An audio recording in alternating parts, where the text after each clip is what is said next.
Yo, we finally did it. We're We are here. at a SodaCon right now. There's a lot going on behind these signs, but it is Tuesday. If you didn't know, May 14th, people are starting to come in. We just seen the first little trickle of people. Our team is in shape. Our team is dialed in, and we are ready to have a bombastic SodaCon. Let's go. Well, first of all, this is our very first set deck for a Yeah, it is. Which really involved us going like, let's do a show. What's the background look like? Oh, you know what? We have all these banners. We have these banners. Let's drag them into place. So these are just some of the. I don't know if we have 100 of these. Yeah. But if you're flying in, you can actually, if you're flying in today, you can actually get the event app right over here. If you're watching and you've got a phone, like if you're on LinkedIn and you got a phone in your hand, you can get the event app right there. It's crazy stuff. It's pretty unbelievable. Look, you've been here. We've been talking about a SodaCon, and now we get to execute for people coming in this morning in our team meeting. Yep. We were talking about the importance and the meaning that one moment can have on your perspective, and one moment that changes the way you look at the world and shifts your perspective. And then all of a sudden it opens up and starts solving the problems that you were trying to solve. And we're hoping for a lot of those moments. Actually, over 500 people are going to be here. It's unbelievable. We're really excited. I'm just excited to welcome the industry into this space, and our team is prepared so long. You know, you say like one moment that can change your life, and that's going to look different for a lot of different people. Without a doubt, it could be a data thing. It's a data thing. It's a connection you make. It's a potential, like career opportunity. There are some people here that I know that are like literally without jobs right now and could find a place. It's so many opportunities that you get when you get into a space with like-minded people that are all pursuing the same end target within our industry. And that's business operations that change lives on the other end as well. That's well said. Well said. Hey, well said. We got some stuff to talk about though. We do, because I mean, everybody can't be at a SodaCon, and there's still some things going on in the news. Absolutely. The world doesn't stop for a SodaCon, but with a lot of pressure mounting from Chinese EV imports, the Biden administration has quadrupled its tariff on EVs coming from China and doubled the tariffs on many other import products. Basically, the changes are designed to reinforce domestic industry, obviously protect the U.S. economy, protect auto dealers, auto manufacturing, basically. And they're saying they're going to implement the strategy. No surprise here, sometime between 2024, and 2026. Yeah, it's all tiered up and everything. Yep. But here's from the article, quote, the levies aim to counter China's rush into so-called legacy chips, which are older generation components that are still essential to the global economy. The Biden administration recently concluded a survey of more than 100 auto, aerospace, defense, and other companies about their supply chain for those less advanced semiconductors, and the EU is considering launching a similar review of its own. Treasury Secretary Janet Yellen said, "We will not tolerate surges of certain artificially cheap Chinese imports on American communities." Yeah, so basically a lot of this is meant to counteract the fact that the Chinese manufacturing is working to continually subsidize, reduce cost manufacturing or reduce price product, and show that, hey, look, like we've got to have price parity in the U.S., but also the ability to make sure that U.S. manufacturing, some of the net new technologies that push innovation are actually involved in like the products being brought to the U.S. market. So it's not just hey, let's raise prices. It's actually like a technology push as well. So yeah, and obviously the article talks about EVs. We all know Chinese EVs. There's a lot of options. There's a lot of tech built into them, and there's a lot of kind of pricing. We call it manipulation. We call it messing with. Right, the government has a lot to do with how things are priced in order to keep it competitive. So we're trying for a level playing field. And look, how can you not be for like price parity and like we're all for competition? Absolutely. But not unfair competition. But a 4X over 2 years, it's going to be pretty wild. We'll see what happens with the market. A lot of people kind of are speculating like what's going to be the reaction. I don't know if you knew this. There's going to be an election this year. No way. Really? It's wild. Change the whole thing. Moving on. This is a more fun story. One of the first Toyota retailers in the country, a family-run dealership, Toyota of Greensboro. They were established back in 1965, has long been a busy retailer in the Southeast. It's a super busy store. Their service is almost 24/7. They sell hundreds of vehicles a month. And recently, Toyota, big Toyota, announced a $13.9 billion battery complex right down the road, set to employ 5,000 people. And so basically, Toyota of Greensboro said, you know what?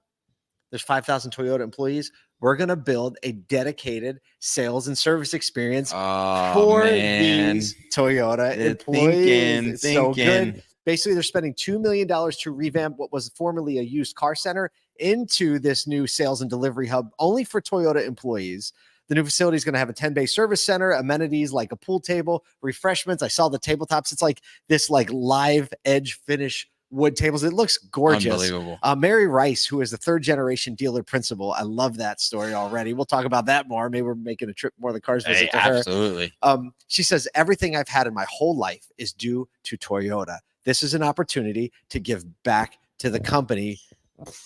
We love that. That's the OEM. We're talking about dealer OEM relationships. She says it's an elevated experience because those 5,000 people have just achieved, she calls it a status as a Toyota employee, Toyota team member. She goes, and I feel like our team members who have achieved that status as well, that we owe the experience to them. So they have an employee purchase, right? They set it up just for the employees. Look, Mary, one of our own. Snaps to you. One snaps to you. You should be at a SodaCon right now. Should be at a SodaCon. I love this story. The reason I love this story is because in her neighborhood where she's at, that's the most important customer for her, right? It is a care point to make that the thing that she and their dealership group care for in that community. What that means is actually that can be replicated, that you can do that. Maybe you have, maybe in your like buyer persona or your community, there's a segment of your community that is committed to the success of your business and you're committed to success of that community. How do you serve them well? What's the feeling? What's the experience that they maybe get or that's elevated? Or how can you take from this elevated experience and build that into your regular experience? Like looking at people that are doing things differently allows us all to like trace that back into our business. So take elements of this. Like, how do you set up a unique experience and service that people want to come back to, that people want to stay at? That's what I think is going to happen here. Absolutely. And it also shows her own team that working for Toyota, whether it's a dealership or the OEM, is a big deal. It's a privilege. Yep. Right. It's a decision that you make every day. I'm going to work here. I'm not going to work here. And it's a decision that your managers and your bosses say they're worth being here or not. Ooh. So I love it. I love it. If you feel worthy of being at a place, you stay there longer. No doubt. Whoa. Speaking of staying there longer. Oh, that's such a good one. I wish I had the trigger button. To not just video search results, but search results integrating generative AI into their platform called, get this fancy name, AI Smart Search. I feel like that was made by an AI translator. Had to be.